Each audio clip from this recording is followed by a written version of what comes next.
A studio technician hovers just out of frame, adjusting cables with trembling fingers. The air carries the scent of makeup, warm electronics, and something else now uncertainty. In the control room above, producers exchange silent glances. This isn't going as planned. Trevor Noah straightens his cue cards, masking unease behind a practiced smile. But even behind the desk, he can feel it, the energy shifting. The room listening not to him, but to the man who hasn't raised his voice once. Traoré adjusts his cuffs slowly, unhurried. The camera feed cuts to an audience member, a young man, perhaps a student, frozen mid-clap, unsure whether to cheer or hold his breath. Trevor returns with a smirk, flipping to the next segment. Let's lighten things up. You recently said something about the IMF being the modern slave master? Bold words for national television. He leans in, mug tilted like a shield. The crowd snickers. Ibrahim's eyes don't move. Not bold, he replies calmly. Accurate. Trevor chuckles again, louder this time. All right. You like shaking the table? Got it. He turns to the camera, inviting the viewers at home to share the joke. But the laughter falters. The weight of Traoré's words lingers, dense and immovable. Backstage, a junior producer whispers into a headset. Should we steer it back to comedy? No one answers. The director's eyes are locked on the monitor on Ibrahim's face, impassive and resolute. Another question follows, one meant to be playful. How do you expect to build global partnerships if you keep burning bridges? Trevor asks, voice tight beneath the surface. Ibrahim folds his hands, slow as dusk. We're not burning bridges. We're exposing tunnels you dug beneath us. Murmurs ripple through the crowd. Somewhere in the second row, a woman lowers her phone.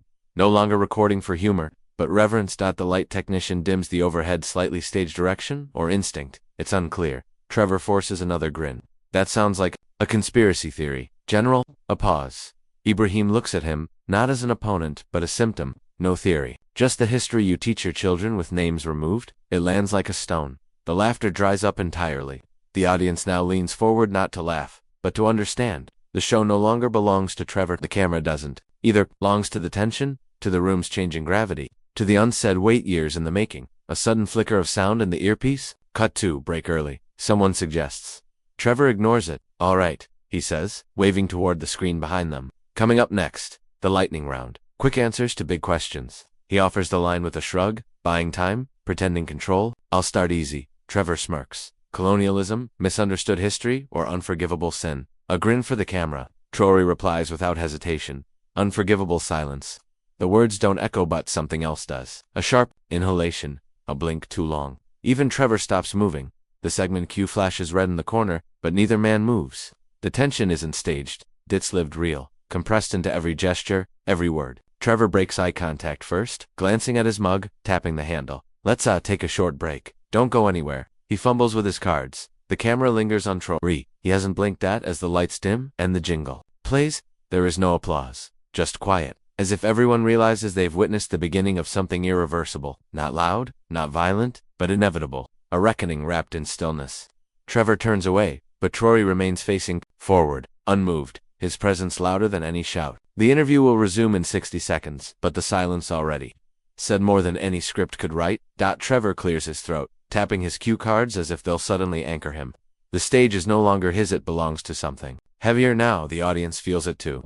A man in the second row lowers his popcorn. A woman in the corner blinks back tears she doesn't yet understand. Behind the glass, the executive producer mutters, he's not following the script. But no one dares cut the feed. The broadcast is live, and truth has started leaking through the cracks of the studio's polish. Trevor attempts lightness again. But surely you don't believe all Western involvement is evil, General? He asks, smiling too tightly. There must be some middle ground. Traoré docenti, blink. Middle ground is where people bury the truth when it doesn't fit in the headlines. The line lands quietly, unshaken. A production assistant stiffens. She remembers a call last week, State Department inquiries into the guest list. It had seemed routine then. Now, not so much. The camera briefly cuts to audience reactions, wide eyes, lowered heads, a slow unraveling of certainty. Someone in the control room says, we need to pivot to the comedy bit now. But Trevor ignores the cue again. Perhaps out of ego, perhaps curiosity, perhaps fear. You talk a lot about liberation, but don't you worry about isolating your people, he prods. Won't they suffer for your pride? Traoré leans forward, and for a breath, the room feels smaller. We've suffered more from your pity than we ever will from our pride. That stops Trevor. Even his smile falters. The crowd lets out an audible murmur. Not laughter, but realization. There's a sharpness now, like walking barefoot on memory. Memory. Traoré, years ago, sits with a grieving mother whose son was imprisoned without trial after leaking documents about forced relocations in Sahel. The mother offers no tears, only a folded letter. He told the truth too early, she says. Maybe next time, say it louder. Trevor tries again, defensive now. But don't you think resistance without dialogue becomes violence? Dialogue only works when both mouths are in tea-tied. Traoré replies. Another flashback, he's younger. In a dark meeting room, watching a video of a mining protest gunned down. Western contractors sip wine in the background. He turns away before the screaming begins. He doesn't forget the sound. Back to present. A faint click, someone in the tech crew hits record on a personal device. Even those who once mocked Traoré now want proof of being there, of witnessing the shift. Trevor glances nervously at the screen behind him, unsure if this is still his show. Isn't all this dangerous talk? He asks, lowering his voice. Truth is always dangerous when you've profited from the lie, Traoré answers. A shadow crosses Trevor's expression. He was raised by the struggle. But somewhere along the polished stages and applause, he traded grit for charm. He can feel it now, the difference. Backstage, a journalist watches the feed, hand over her mouth. She once tried to report on the same corruption, Traoré now voices. Her piece was shelved. She quit the next month. Now, she whispers, he's saying what we all wanted to say. Trevor looks at the cue cards but says nothing. The next question is about Traoré's uniform, about dictatorship, optics and branding. He doesn't ask it. He already knows the answer. Instead, he looks up and says quietly, and what do you want people to hear? Ibrahim. A pause. The air thickens. I want them to hear what was buried under the aid packages. The pamphlets, the visas. I want them to hear the names we were told to forget. A deep silence follows. One that doesn't beg for applause. One that aches. In the back of the room, a woman gently sets down her phone. She's no longer recording. She's remembering. The control room buzzes. Cut the segment. Pull back. Q and AD. But no one moves. Not yet. The war of words is over. Something bigger has begun. Asterisk. The control room erupts in chaos. Voices overlapping. Cut the feed. Delay the signal. Where's security? But it's too late. The broadcast is already out, streaming in real time to millions. The clip hits social media in seconds. The image of Trevor's chair tipping, his stunned expression, and Traoré's unwavering calm. In the studio, no one dares move. The silence isn't from fear, it's reverence, shock, realization. Something ancient and buried just surfaced. Trevor sits on the floor, not hurt but hollow. The crowd's eyes no longer on him but on the space where Traoré once stood. A camera shifts clumsily, trying to recapture the moment. But the power is gone from the stage and hangs now in the aftermath. On Twitter, hashtags spike, Zinhal Truthkick, Zinhal Truthkick, Zinhal Colonial clips are looped, remixed, analyzed. But inside the building, time crawls. Trevor stands slowly, brushing off his jacket, not speaking. His laughter from earlier echoes in his own memory, now sounding unfamiliar, empty. He reaches for his mug. It's cracked. He didn't even notice it fall. Behind him, the LED screen blinks. Live with Trevor. The irony cuts deeper now. Producers don't know what to do. One blurts, play a rerun. But another says, let it air. You can't bury that. The junior researcher who'd questioned the show's tone just days before, sits frozen, staring at the monitor, whispering, he said it.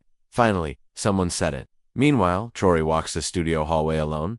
No entourage, no bodyguards, just boots on linoleum. A young intern watches him pass, eyes wide. She doesn't speak, she doesn't need to. He pauses briefly, nods once to her, then disappears through a side exit. Outside, the air is cooler. He breathes deeply, not relieved, but anchored. Inside, Trevor remains seated on the edge of the stage, suddenly stripped of persona. He watches a playback of the moment. The impact wasn't physical. It was metaphorical, a dismantling in real time. The chair didn't break. His narrative didn't. He recalls his grandmother's voice. Words are only sharp when the listener is quiet. For the first time in years, he'd been quiet. Reporters scrambled to write first takes. Some call it a staged spectacle. Others labeled Traoré unhinged. But the footage says otherwise.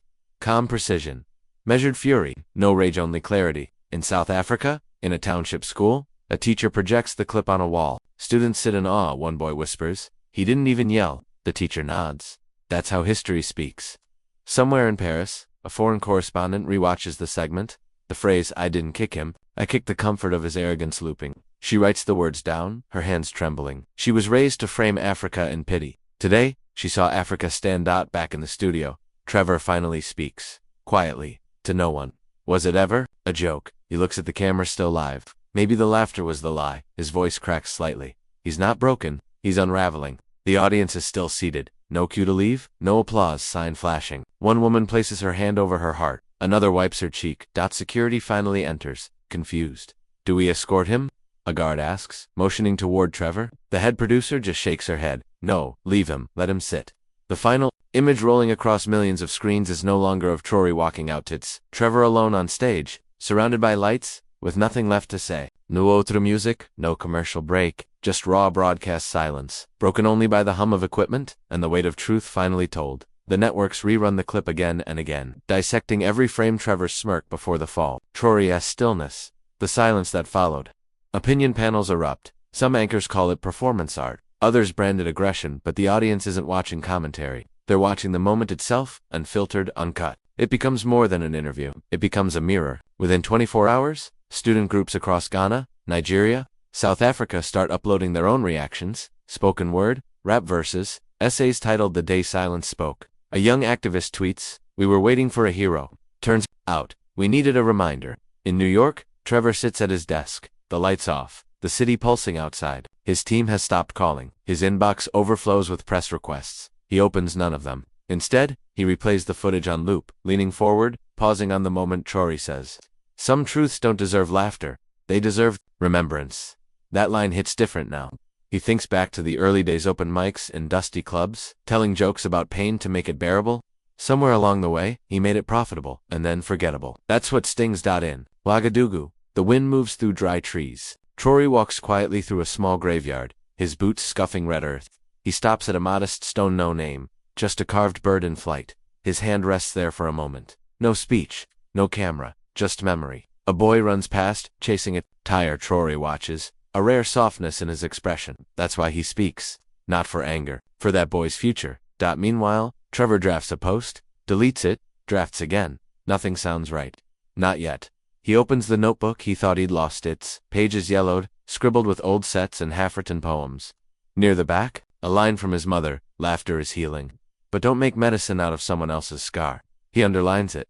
Twice. Days pass. A televised panel hosts an African historian who says plainly, this wasn't a kick, it was a reset. Of how we talk about power, of who controls the joke. A clip of her statement goes viral, captioned, "Truth is not always polite." And in Cape Town, the student who asked why no one stopped Traoré writes an essay titled, "Chairs Fall, But Empires Tremble." Her teacher mails a copy to Trevor's studio, not expecting a reply, just hoping he reads it. He does. Twice. Back in Burkina Faso, Traoré visits a school built from local hands and community money. A mural of Sankara graces one wall. On another, someone has painted a quote, "We were never voiceless, you just talked too loud." He walks the corridor alone. A child waves. He waves back. In a quiet cafe, Trevor finally meets with his old producer. She speaks gently. "You were never the problem, Trevor, but maybe you were the silence around it." He doesn't defend himself. Instead, he nods. "I thought being clever was enough," he says. "But it wasn't." She slides a cup toward him. He doesn't drink. He's not ready yet. Later, Traoré is asked during a press briefing if he feels justified. He shakes his head. "I don't chase justice. I remind people of what they've forgotten to feel." The reporter presses again, asking about regrets. He looks straight ahead. No regrets. Only echoes. The story fades from headlines, but lingers in classrooms, barbershops, protests. It's told differently depending on who tells it, but it's told. Trevor never returns to his show. He announces a sabbatical instead. No fanfare, just a statement. Sometimes, the echo is the real punchline. The studio is empty now. Dust on the desk. A broken mug still sits under the spotlight. Hufflet, the logo chipped away. Its letters unreadable. Fade to black.